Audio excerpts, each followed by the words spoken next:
Relations. Sketch ரிலேஷன்ஸ்னா, இப்போ நீங்க வந்து ஒரு ஸ்கெட்ச் வரையறீங்க. ஒரு லைன் ஆர் சர்க்கிள் ஆர் ஒரு ரெக்டாங்கிள் எது வேணா இருக்கலாம்.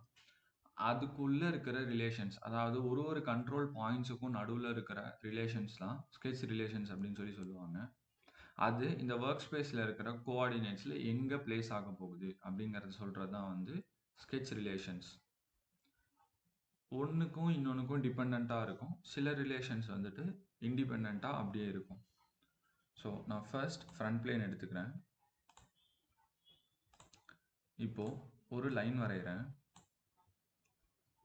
இப்போ இந்த லைனை நீங்க செலக்ட் பண்ணீங்கன்னா, இங்க பார்த்தீங்கன்னா ஹரிசாண்டல், வெர்டிக்கல் அண்ட் ஃபிக்ஸ் இந்த 3 ஆப்ஷன்ஸ் இருக்கு. ஸோ ஃபர்ஸ்ட் நான் ஹரிசாண்டல் செலக்ட் பண்ண போறேன். இப்போ பார்த்தீங்கன்னா ஒர்க் ஸ்பேஸில் இந்த லைன் உங்களுக்கு ஹரிசாண்டலாக மாறிடுச்சு. இப்போ நான் கண்ட்ரோல் Z கொடுக்குறேன். இப்போ வெர்டிக்கல் செலக்ட் பண்ண போகிறேன். இப்போ பார்த்தீங்கன்னா ஒர்க் ஸ்பேஸில் உங்களுக்கு இந்த லைன் வெர்டிக்கலாக மாறிடுச்சு. ஸோ அகெயின் கண்ட்ரோல் Z கொடுக்குறேன். ஃபிக்ஸ் அப்படிங்கிற ஆப்ஷன் கொடுக்குறேன். இப்போ பார்த்தீங்கன்னா உங்களுக்கு லைன் ஃபுல்லி பிளாக் கலராக மாறிடுச்சு. ஸோ இதோட ஆங்கிளை நம்மளால் சேஞ்ச் பண்ண முடியாது. இதுதான் ஸ்கெட்ச் ரிலேஷன்ஸ். இங்கே நான் கண்ட்ரோல் Z எதுக்கு கொடுத்தேன்னா, ப்ரீவியஸ் ஸ்கெட்ச் ஸ்டேட்டை ரீஸ்டோர் பண்ணுறதுக்காக கொடுத்தேன். இப்போ பார்த்தீங்கன்னா இதை நான் ஃபர்ஸ்ட் ஹரிசாண்டல் கொடுக்குறேன். ஸோ ஹரிசாண்டல் கொடுத்ததுக்கு அப்புறமேட்டு எகெயின் நான் வெர்டிக்கல் கொடுத்தேன்னா லைன் எனக்கு வெர்டிக்கலாக மாறாது. இன்ஸ்டட் இங்கே பார்த்தீங்கன்னா ஓவர் டிஃபைன்டு அப்படிங்கிற ஒரு எரர் நமக்கு காட்டும். ஸோ இதுதான் வந்து எரர். அதாவது எப்படின்னா, நீங்கள் ஆல்ரெடி ஒரு கன்ஸ்ட்ரெயின்ட்ல இருக்கிற ஒரு ஸ்கெட்சை உங்களால் வேற ஒரு கன்ஸ்ட்ரெயின்ட்டுக்கு மாற்ற முடியாது. ஸோ ஹரிசாண்டலாக இருக்கிற ஒரு லைனை உங்களால் வெர்டிக்கலாக மாற்ற முடியாது. அதனால தான் இது எரர் காட்டுது. ஸோ இந்த ஹரிசாண்டல், வெர்டிக்கல் இந்த ரிலேஷனை நீங்கள் ஒரு லைனுக்கு தான் கொடுக்கணும்னு இல்லை, 2 லைன் இல்லை 2 பாயிண்ட் இல்லை 2க்கும் மேலே இருக்கிற லைன்ஸ் ஆர் பாயிண்ட்ஸுக்கு நீங்கள் கொடுக்கலாம். இப்போ பார்த்தீங்கன்னா நான் இங்கே ஒரு ஸ்கெட்ச் வரைகிறேன். இதை இன்னொரு ஆங்கிளில் ஒரு ஸ்கெட்ச் இப்படி வரைகிறேன். ஸோ இப்போ நீங்கள் இந்த 2 ஸ்கெட்சும் செலக்ட் பண்ணுறீங்க. கண்ட்ரோல் ப்ரெஸ் பண்ணி கிளிக் பண்ணிங்கன்னா உங்களுக்கு 2 ஸ்கெட்சும் செலக்ட் ஆயிரும். இப்போ பார்த்தீங்கன்னா உங்களுக்கு horizontal, vertical, collinear, perpendicular, parallel, equal and fix அப்படின்னு இத்தனை ஆப்ஷன்ஸ் காட்டுது. ஸோ ஃபர்ஸ்ட் நம்ம ஹரிசாண்டல் ஆப்ஷன் பார்க்கலாம். ஹரிசாண்டல் ஆப்ஷன் ப்ரெஸ் பண்ணால் எனக்கு 2 லைனும் அங்கேயே ஹரிசாண்டலாக மாறிடும். நான் வெர்டிக்கல் ஆப்ஷன் ப்ரெஸ் பண்ணால் அந்த 2 லைனும் அங்கேயே வெர்டிக்கலாக மாறிடும். கொலினியர் ஆப்ஷன் ப்ரெஸ் பண்ணால் 2 லைனும் ஒன்று மேலே ஒன்று, அதாவது 2ஓட ஸ்டார்டிங் அண்ட் எண்டிங் பாயிண்ட் ஒரே நேர்கோட்டில், அதாவது ஒரே ஸ்ட்ரெயிட் லைனாக இருக்கும். பர்பண்டிகுலர்னா ஒரு லைனை பேஸ் பண்ணி இன்னொரு லைன் 90 டிகிரியில் டர்ன் ஆகி நிற்கும். பேரலல்னா 2 லைனும் பேரலலாக, அதாவது ஒரு ட்ரெயின் ட்ராக் மாதிரி பேரலலாக 0 ஆங்கிளில் வந்து நிற்கும். ஈக்குவல்னு ப்ரெஸ் பண்ணிங்கன்னா 2 லைனும் ஈக்குவல் டைமென்ஷனில் மாறிடும். ஃபிக்ஸுங்கிறது உங்களுக்கு முன்னாடியே சொல்லியிருக்கேன். அது எப்படி இருக்குதோ அது அப்படியே ஃபிக்ஸ் ஆகி நிற்கும். ஸோ இப்போ ஃபர்ஸ்ட் நான் ஹரிசாண்டல் ப்ரெஸ் பண்ணுறேன். இப்போ பார்த்தீங்கன்னா 2 லைனும் எனக்கு ஹரிசாண்டலாக மாறிடுச்சு.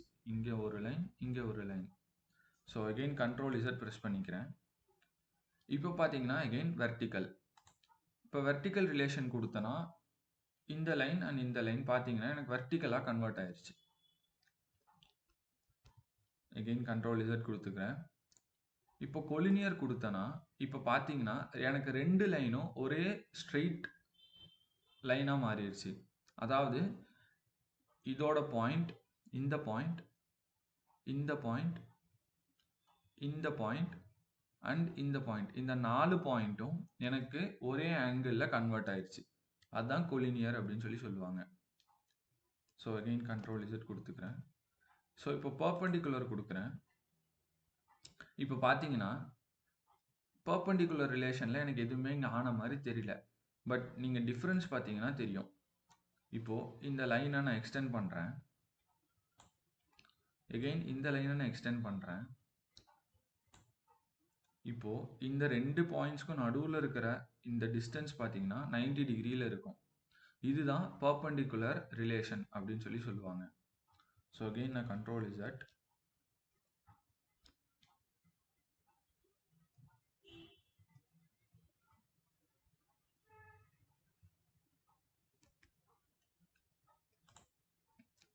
பட் இப்போ நீங்க இந்த ஸ்டேட்ல பார்த்தீங்கன்னா உங்களுக்கு இந்த ஆங்கிள் 90 டிகிரி இருக்காது. உங்களுக்கு பார்த்தாலே தெரியுது இந்த ஆங்கிள் 90 டிகிரி இல்லை.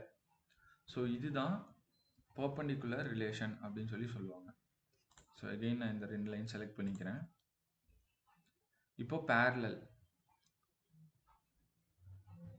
பேரலல் ஆப்ஷன் கொடுத்தா இப்போ பார்த்தீங்கன்னா எனக்கு 2 லைனும் பேரலாக இருக்கு. ஸோ இதை மூவ் பண்ணால் உங்களுக்கு தெரியும். இப்போ பார்த்தீங்கன்னா உங்களுக்கு 2 லைன் பேரலாக இருக்கு. ஸோ இதுதான் parallel relation. So again control Z கொடுத்துக்கிறேன். இப்போ நான் ஈக்குவல் அப்படிங்கிற ரிலேஷனை செலக்ட் பண்ணுறேன். இப்போ பார்த்தீங்கன்னா உங்களுக்கு 2 லைனும் ஈக்குவல் டிமென்ஷனில் இருக்கும். இது உங்களுக்கு விசிபிளாக தெரிலனா இன்னொரு தடவை செய்கிறேன். ஃபர்ஸ்ட் நான் இந்த லைனோட டிமென்ஷனை எக்ஸ்டெண்ட் பண்ணிக்கிறேன். ஸோ இப்போ இந்த லைன் பெருசாக இருக்குது, இந்த லைன் சின்னதாக இருக்குது. நான் இந்த லைனை செலக்ட் பண்ணிவிட்டு செகண்ட் இந்த லைனை செலக்ட் பண்ணுறேன். இப்போ நான் ஈக்குவல் கமாண்ட் கொடுக்குறேன். இப்போ பார்த்தீங்கன்னா இந்த லைனோட சைடு ஒன்று இன்க்ரீஸ் ஆயிடுச்சு. ஸோ இதோட டிமென்ஷனும் இதோட டிமென்ஷனும் இப்போ ஈக்குவலாக இருக்குது. ஸோ இதுதான் equal sketch relation. Next fix கொடுத்தா அது எப்படி இருக்கோ அது அப்படியே கன்வெர்ட் ஆகிடும். அவ்வளோதான். இதுதான் வந்துட்டு ஸ்கெட்ச் ரிலேஷன். நெக்ஸ்ட் நம்ம பார்க்க போகிறது கோரேடியல் கமாண்ட். கோரேடியல் கமாண்டுக்கு நான் ஒரு 3 பாயிண்ட் ஆர்க் எடுத்துக்கிறேன்.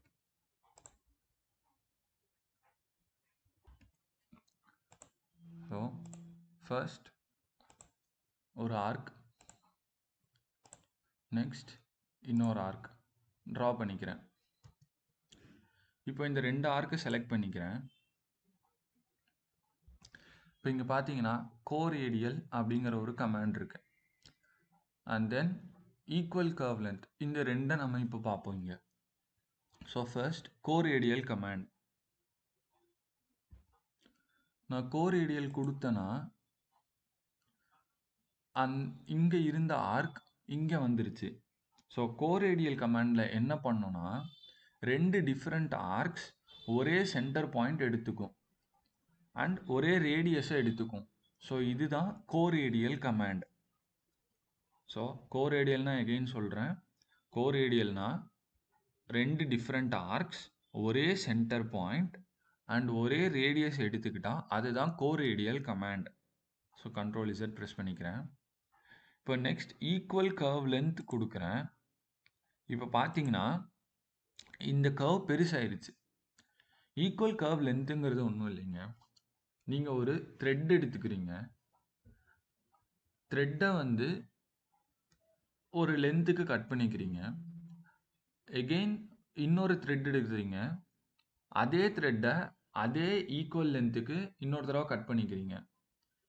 ஒரு த்ரெட்டை இந்த ஷேப்பில் வைக்கிறீங்க, இன்னொரு த்ரெட்டை இந்த ஷேப்பில் வைக்கிறீங்க. ஆனால் ரெண்டோட லென்த்தும் ஒன்று தானே, அதுதான் ஈக்குவல் கர்வ் லென்த். இப்போது இங்கேருந்து நீங்கள் இப்படி சுற்றி இந்த பாயிண்ட்டுக்கு வந்தீங்கன்னா அதோட லென்த்தும் இந்த பாயிண்ட்லேருந்து இது வழியாக இந்த பாயிண்ட் வந்து ரீச் ஆனீங்கன்னா இந்த லென்த்தும் ஒன்று. ஸோ இதுதான் ஈக்குவல் கர்வ் லென்த். இப்போ நெக்ஸ்ட் நான் 2 சர்க்கிள் எடுத்து அதோட ரிலேஷன்ஸை உங்களுக்கு டிஃபைன் பண்ணுறேன். ஸோ நான் சர்க்கிளை செலக்ட் பண்ணிக்கிறேன். இப்போது இங்கே ஒரு சர்க்கிள் கொஞ்சம் பெருசாகவும் இங்கே ஒரு சர்க்கிள் கொஞ்சம் சின்னதாகவும் வரைஞ்சிக்கிறேன். இப்போ இந்த 2 சர்க்கிள் நான் செலக்ட் பண்ணிக்கிறேன்.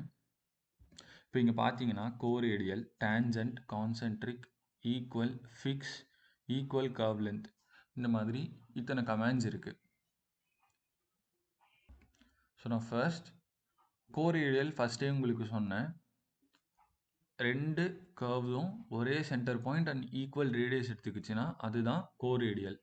ஸோ இப்போ சர்க்கிளில் நான் 2 டிஃப்ரெண்ட் சர்க்கிள்ஸை செலக்ட் பண்ணி கோரேடியல் கொடுத்தேன்னா அது ஒரே சர்க்கிளாக கன்வெர்ட் ஆயிரும்.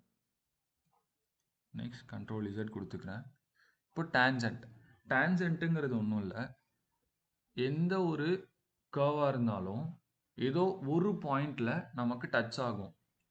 இப்போது ரோட்டில் போகிற ஒரு பைக்கோ ஒரு காரோட டயரோ எடுத்துக்கோங்க. பைக்கோட டயர் எடுத்துக்கிட்டிங்கன்னா இன்னும் உங்களுக்கு நல்லா யூஸ் பண்ணி தெரிஞ்சிக்க முடியும். இப்போ பைக்கோட டயர் பாருங்கள், பைக்கோட டயர் ஃபுல்லாக ரோடில் டச் ஆகாது. ஒரு ஃபுல்லாக இன்ஃப்ளேட் ஆன, அதாவது ஃபுல்லாக காற்று நிரப்பப்பட்ட ஒரு பைக்கோட டயர் எடுத்துக்கோங்க. அது வந்துட்டு ஃபுல்லாக ரோடில் டச் ஆகாது. ஏதோ ஒரு பாயிண்ட் மட்டும்தான் அந்த டோட்டல் டயரில் அந்த ரோடில் டச் ஆக போகுது. ஸோ அதுதான் டேன்ஜென்ட் ரிலேஷன். ஸோ இப்போ 2 கர்வுக்கும் நடுவில் இப்போ டேன்ஜென்ட் ரிலேஷன் கொடுத்தேன்னா, இப்போ பார்த்தீங்கன்னா இந்த ஒரு பாயிண்ட் நல்லா ஜூம் பண்ணி பார்த்தீங்கன்னா, இங்கே பார்த்தீங்கன்னா ஒரு பாயிண்ட் நமக்கு டச் ஆகுது. ஸோ இந்த ஒரு பாயிண்ட் டச் ஆகிறது தான் நமக்கு டேன்ஜென்ட் ரிலேஷன் அப்படின்னு சொல்லுவாங்க. இந்த டேன்ஜென்ட் ரிலேஷனுங்கிறது 2 சர்க்கிளுக்கு மட்டும் இல்லை, ஒரு சர்க்கிள் ஒரு லைன், இல்லை ஒரு லைன் ஒரு ஆர்க் அப்படின்னு ஒரு லீனியர் கர்வ் அண்ட் ஒரு நான் லீனியர் கர்வுக்கு நடுவில் எங்கே வேணால் நீங்கள் டேன்ஜென்ட் ரிலேஷனை கொடுக்க முடியும். ஸோ கண்ட்ரோல் இசட் ப்ரெஸ் பண்ணிக்கிறேன். நெக்ஸ்ட் கான்சென்ட்ரிக் ரிலேஷன் கொடுக்குறேன். இப்போ கான்சென்ட்ரிக் ரிலேஷன்னா கிட்டத்தட்ட கோரேடியல் ரிலேஷன் மாதிரி தான். பட் கோரேடியலில் அது centre point and arc length ரெண்டுமே, அதாவது ரேடியஸ் ரெண்டுமே ஈக்குவலாக எடுத்துக்கிச்சு. கான்சென்ட்ரிக்கில் அப்படி கிடையாது, சென்டர் பாயிண்ட் மட்டும் ஒரே சென்டர் பாயிண்ட்டாக எடுத்துக்கும்.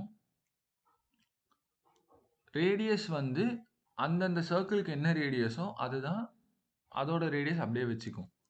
ஸோ இப்போ கான்சென்ட்ரிக் ரிலேஷன் கொடுக்குறேன். இப்போ பார்த்தீங்கன்னா எனக்கு 2 சர்க்கிளுக்கும் ஒரே centre point but different radius இருக்குது. ஸோ இதுதான் concentric circles. So control Z கொடுத்துக்கிறேன். இப்போது ஈக்குவல் கொடுத்தனா 2 சர்க்கிளும் எனக்கு ஈக்குவல் ரேடியஸாக மாறிடும். ஃபிக்ஸ் கொடுத்தனா 2 சர்க்கிளும் அதே ஃபிக்ஸ்டு பாயிண்ட்டுக்கு மாறிடும். ஈக்குவல் கர்வ் லென்த் கொடுத்தனாலும் எனக்கு கிட்டத்தட்ட ஈக்குவல் மாதிரி தான் மாறும். ஸோ சர்க்கிளை பொறுத்த வரைக்கும் ஒரு ஃபுல்லி க்ளோஸ்டு கர்வுங்கிறதுனால எனக்கு equal curve length and equal command ரெண்டும் ஒன்று தான். இப்போது ஒரு லைனுக்கும் ஒரு பாயிண்ட்டுக்கும் நடுவில் இருக்கிற ஒரு ரிலேஷனை பார்ப்போம். ஸோ ஃபர்ஸ்ட் ஒரு லைன் வரைஞ்சிக்கிறேன், இங்கே ஒரு லைன் வரைஞ்சிக்கிறேன். இப்போது இந்த 2 லைனை செலக்ட் பண்ணிக்கிறேன். ஸோ 2 லைனை செலக்ட் பண்ணனா நான் எப்பயும் போல் ஹரிசாண்டல் வெர்டிக்கல் அப்படிங்கிற ஆல்ரெடி பார்த்த அந்த ஒரு ஸ்கெட்ச் ரிலேஷன்ஸ் தான் நமக்கு கிடைக்கும். ஸோ இப்போ ஒரு லைனையும் ஒரு பாயிண்ட்டையும் செலக்ட் பண்ணிக்கிறேன். இப்போ இங்கே பார்த்தீங்கன்னா மிட் பாயிண்ட், கோஇன்சிடென்ட் அப்படின்னு 2 ரிலேஷன்ஷிப்ஸ் இருக்குது. கோஇன்சிடென்ட்னா ஒன்றும் இல்லை, ஒரு பாயிண்ட் ஒரு லைனில் எங்கே வேணால் இருக்கலாம், அதுதான் கோஇன்சிடென்ட். மிட் பாயிண்ட்டுங்கிறது என்னன்னா, ஒரு லைனோட மிட் பாயிண்டில் இன்னொரு பாயிண்ட் போய் மெர்ஜ் ஆகும், இதுதான் மிட் பாயிண்ட்.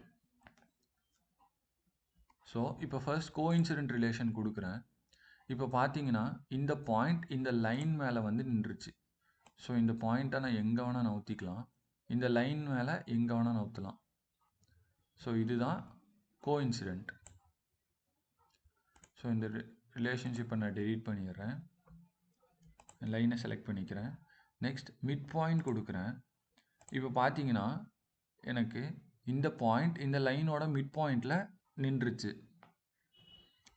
ஸோ இந்த லைன் மேலே இந்த கர்சரை வச்சிங்கன்னா இந்த எல்லோ கலரில் ஒரு சின்ன பாயிண்ட் தெரியுது, அதுதான் இந்த லைனோட மிட் பாயிண்ட். ஸோ இதுதான் மிட் பாயிண்டோட ரிலேஷன். அகெயின் கண்ட்ரோல் இசட் கொடுத்துக்கிறேன்.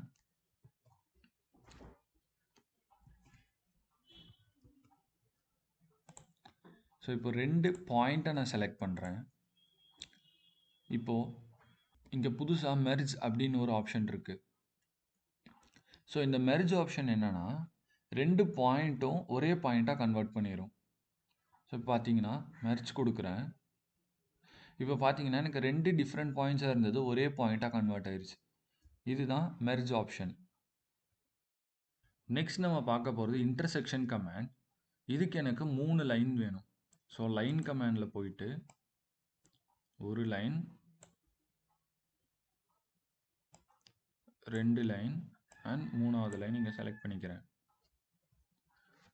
இப்போது இந்த லைனும் இன்டர்செக்ட் ஆகுது. ஸோ இந்த 2 லைன் எனக்கு இந்த பாயிண்டில் இன்டர்செக்ட் ஆகுது. அண்ட் இந்த பாயிண்ட்டை நான் செலக்ட் பண்ணிக்கிறேன். இப்போ பார்த்தீங்கன்னா எனக்கு இன்டர்செக்ஷன் அப்படிங்கிற ஒரே ரிலேஷன் தான் காட்டுது.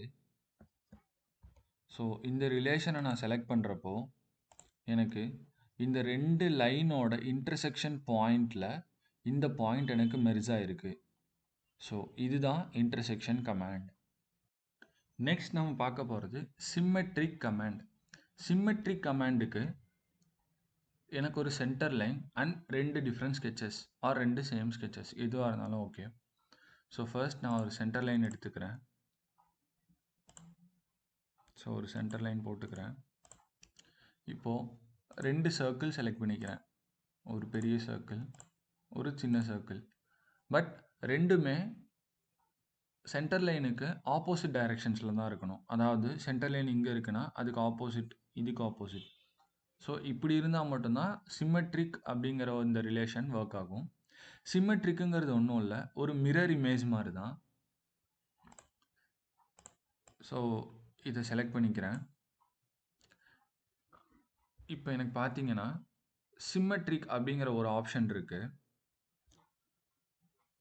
ஸோ நான் இந்த சிம்மெட்ரிக் ஆப்ஷனை செலக்ட் பண்ணேன்னா எனக்கு 2 சர்க்கிளும் ஈக்குவல் ஆயிருச்சு. அண்ட் இந்த சென்டர் பாயிண்ட்லேருந்து இந்த லைனுக்கும் இந்த லைன்லேருந்து இந்த சென்டர் பாயிண்ட்டுக்கும் இருக்கிற டிஸ்டன்ஸ் ஈக்குவல் ஆயிருச்சு. ஸோ இப்போ நான் இந்த சர்க்கிளை சேஞ்ச் பண்ணால் எனக்கு ஆப்போசிட் டைரெக்ஷனில் இருக்கிற அந்த சர்க்கிளும் சேஞ்ச் ஆகும். இந்த பாயிண்ட்டை மூவ் பண்ணால் எனக்கு ஆப்போசிட்டில் இருக்கிற அந்த பாயிண்ட்டும் மூவ் ஆகும். ஸோ அந்த சென்டர் லைனுங்கிறது ஒரு மிரர் மாதிரியும், அந்த மிரருக்கு ஆப்போசிட்டில் நம்ம எந்த பக்கம் எப்படி மூவ் பண்ணாலும் அதுக்கு மிரரில் காட்டுற இமேஜும் எப்படி நமக்கு அதே டைரெக்ஷனில் அதே மாதிரி மூவ் ஆகுமோ அதுதான் சிம்மெட்ரிக் கமாண்ட். நெக்ஸ்ட் நம்ம பார்க்க போகிறது ஸ்லாட்ஸுக்கான 2 ரிலேஷன்ஸ். ஸோ நான் ஃபர்ஸ்ட் ஸ்லாட்டை செலக்ட் பண்ணிக்கிறேன்.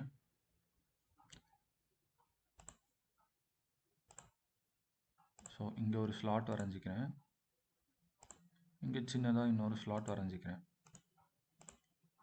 இப்போ நான் இந்த 2 ஸ்லாட்டும் செலக்ட் பண்ணுறேன். எனக்கு பார்த்தீங்கன்னா ஃபிக்ஸ் ஸ்லாட், ஈக்குவல் ஸ்லாட்ஸ் அப்படிங்கிற 2 ஆப்ஷன் இருக்குது. இப்போ நான் ஃபிக்ஸ் ஸ்லாட்ஸ் கொடுத்தேன்னா அங்கே ஃபிக்ஸ் கமாண்ட் மாதிரி தான் இந்த ஸ்லாட் ஃபிக்ஸ் ஆயிரும். ஸோ அதுதான் fix slot. Next equal slots கொடுத்தேன்னா எனக்கு 2 ஸ்லாட்டும் ஈக்குவலாக மாறிடும். அதாவது equal length and equal radius ரெண்டுமே ஈக்குவலாக மாறிடும். ஸோ இதுதான் ஸ்லாட்ஸ்க்கான ரிலேஷன். நெக்ஸ்ட் இப்போ நம்ம பார்க்க போகிறது பியர்ஸ் அப்படிங்கிற ஒரு கமாண்ட். பியர்ஸ்னால் ஒன்றும் இல்லை, 2 டிஃப்ரெண்ட் பிளேன்ஸ் இல்லை 2 டிஃப்ரெண்ட் வெர்டிசஸ் மெர்ஜ் ஆகும்போது கிடைக்கிறது தான் நமக்கு பியர்ஸ் அப்படின்னு சொல்லுவோம். பியர்ஸ்னால் ஒரு கத்தி எடுத்து ஒரு ஒரு ஃப்ரூட்டை நீங்கள் வெட்டுறீங்கன்னு வச்சுக்கோங்க. இப்போ அந்த கத்தியோட பாயிண்ட் அந்த ஃப்ரூட் மேலே போய் படும்போது கத்தி ஒரு பிளேனில் இருக்கும், ஃப்ரூட் வந்து இன்னொரு பிளேனில் இருக்கும். ஸோ அது மீட் ஆகும்போது அந்த கத்தி அந்த ஃப்ரூட்டை கிழிக்குது. ஸோ இதுதான் பியர்ஸ் அப்படிங்கிற ஒரு கமாண்ட். ஸோ ஃபர்ஸ்ட் நான் ஃப்ரண்ட் பிளேனில் ஒரு சர்க்கிள் வரைஞ்சிக்கிறேன். இப்போ நான் எக்ஸிட் ஸ்கெட்ச் பண்ணிக்கிறேன். இப்போ நான் டாப் பிளேனில் ஒரு ஸ்கெட்ச் பண்ண போகிறேன். ஸோ டாப் பிளேனில் நான் ஒரு லைன் வரைஞ்சிக்கிறேன்.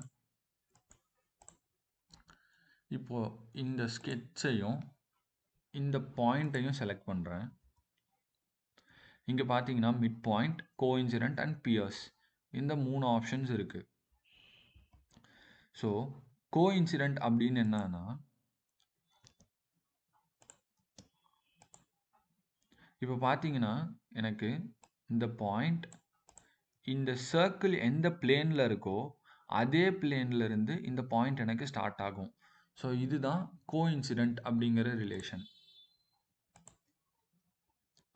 ஸோ கோஇன்சிடென்ட் டிலீட் பண்ணிட்டு மிட் பாயிண்ட் அப்படின்னு கொடுக்குறேன். இப்போ பார்த்தீங்கன்னா எனக்கு இந்த சர்க்கிளோட மிட் பாயிண்ட் எங்கே இருக்கோ அந்த மிட் பாயிண்டில் இந்த லைன் வந்து போய் மெர்ஜ் ஆயிரும். அதாவது இந்த பாயிண்ட் வந்து அந்த லைன் அந்த சர்க்கிளோட மிட் பாயிண்டில் மெர்ஜ் ஆகும். நெக்ஸ்ட் பியர்ஸ் அப்படிங்கிற ஆப்ஷன் என்னன்னா, இப்போ பியர்ஸ் கொடுக்குறேன். இப்போ பார்த்தீங்கன்னா இந்த பாயிண்ட் இந்த சர்க்கிள் மேலே போய் மெர்ஜ் ஆயிருக்கு. ஸோ இதுதான் பியர்ஸ் கமாண்ட்.